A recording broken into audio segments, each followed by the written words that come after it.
Good morning, Dan and Amy. Well, I think from Jim Comey's testimony yesterday, two things are pretty clear. Lying occurred and obstruction of justice occurred. Lying by Jim Comey and obstruction of justice by Loretta Lynch. And so I look forward to the resolution of those matters. You know when you know somebody's a liar to the point of it becoming a pathology? When they lie about things they don't need to lie about and are easily disproved. So, for example, Jim Comey yesterday talking about Jeff Sessions' recusal from the Russian collusion investigation. He said, "We are aware of facts that I can't discuss in an open setting that would make his," meaning Sessions', "continued engagement in a Russia-related investigation problematic." The Department of Justice shot back after the hearing yesterday saying, March 2nd, we sent an email to Comey and other officials that said, quote, "After careful consideration following meetings with career department officials over the course of the past several weeks, the AG has decided to recuse himself from any existing or future investigation of any matters related in any way to campaigns for the President of the United States." So that seems fairly clear. And also, since Comey said Trump was not a target of the investigation 3 times, according to his own opening statement, what would the nefarious, obscure, other facts I can't discuss in an open setting about Jeff Sessions' continued participation possibly be? It's just so tiresome. I don't know that there was much here. I don't know that Trump's standing has improved among those who find his credibility lacking.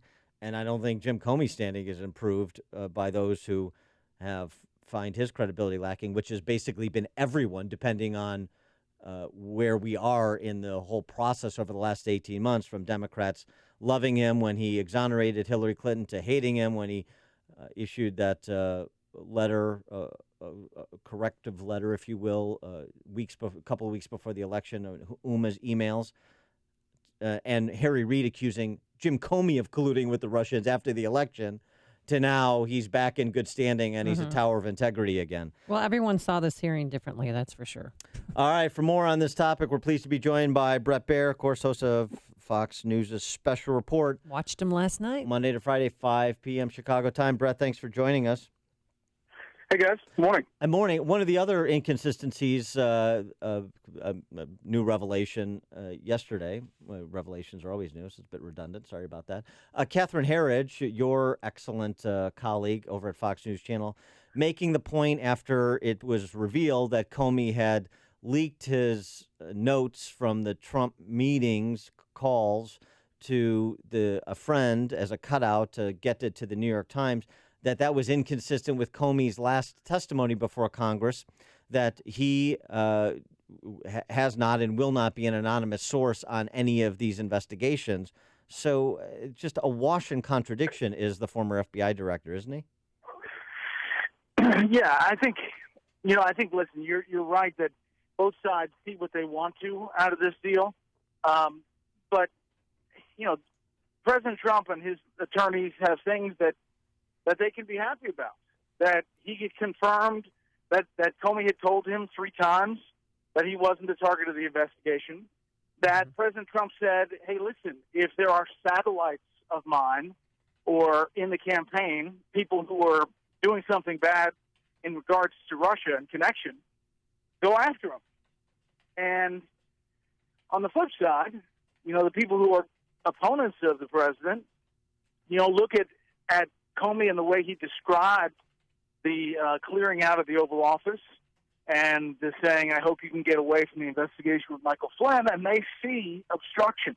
I think that there is it's a tough case to make unless we see another shoe drop on details of some other element.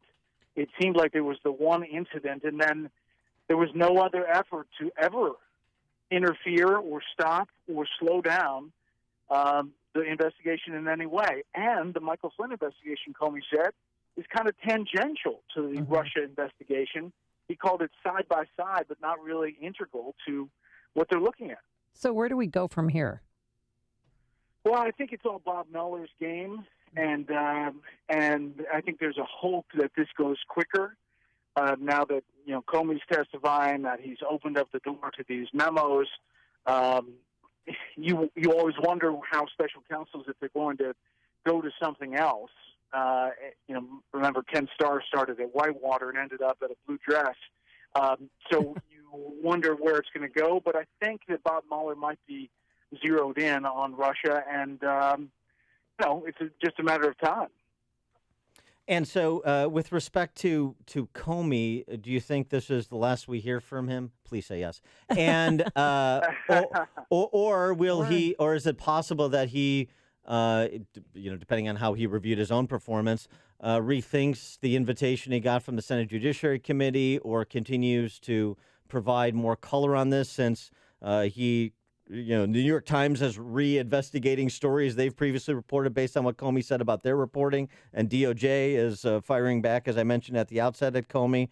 He's stirred the pot, more controversies, more back and forth.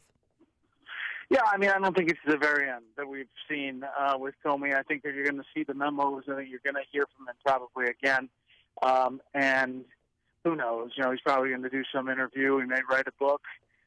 He has a flair for the dramatic in his the way that he reads things. I do think that that there were inconsistencies with what he was saying and what we saw from anonymous sources. And even Comey said many of the stories that we've seen on this issue of Russia have been wrong, dead wrong were his words. Hey. So I just think that this hyperventilating about coverage until we know all the facts is, I think, frustrating for middle America, and they'd rather have Washington do something. Hey, Bret Baier, if Comey writes a book, it could be titled The High-Level Leaker, because that was quite a bombshell yesterday when he admitted, who he gave that memo to from the February 14th meeting and why he did it. He said he did it because he wanted a special prosecutor assigned to the case. That's a big deal. Yeah. It's a really big deal. You never hear that. We know that leaking goes on. There's a former official says, yes, I gave it to a friend to give it to reporters so that I could influence the decision to have a special prosecutor. That's pretty stunning. Well, but I will say that, the tweets from the president, they have not precipitated good things, I think is a general statement. Yeah, I think that's a fair statement. And Comey's just a political animal. He's basically, my read on him is he's it's hard to distinguish him from the inquisitors yesterday. He's just another guy, to borrow a Dennis Millerism, Earl Scheibed into looking somewhat consequential, whose his game is reputation management and political positioning. And here's the biggest problem is that when the president, who, remember, is a New York real estate developer, is in the Oval Office with Comey and says, how about a little something for the effort? Just how he operated in New York. Right. And when that happens, the fact that the creature of Washington does not say, Mr. President, with all due respect, that's inappropriate. We need to get back my boss, Attorney General Sessions, and you can't be saying that sort of thing. Or the fact that he doesn't say other things to other people. That's the real problem here. Well, not the actual, reporting of it. And all you have to do, you don't even have to kind of, divine Comey's intentions. All you just have to look at his history of behavior. So this is somebody who was threatening to resign from the Bush administration when he was at Justice over a policy disagreement, but he's unwilling, as you just described, to stand up to the president or say anything to anybody else that he subsequently finds to be inappropriate. He said all hearing long that he was cowardly and he should have stood up, and I wish I had done it differently. Well, he's been in Washington forever. Right. What? I don't get it. Well, it doesn't make sense. And he was willing to be courageous to exonerate Hillary Clinton. He decided to take on that mantle.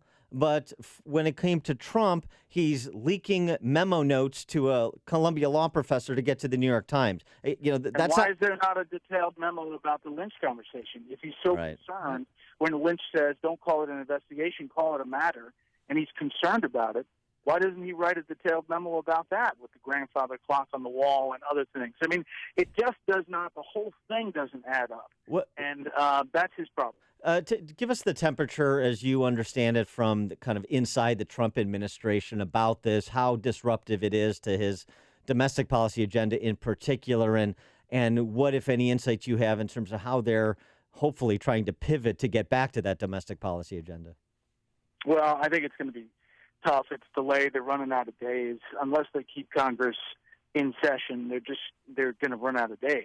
The Senate, there are optimists who say the health care bill is going to get through the Senate before July 4th.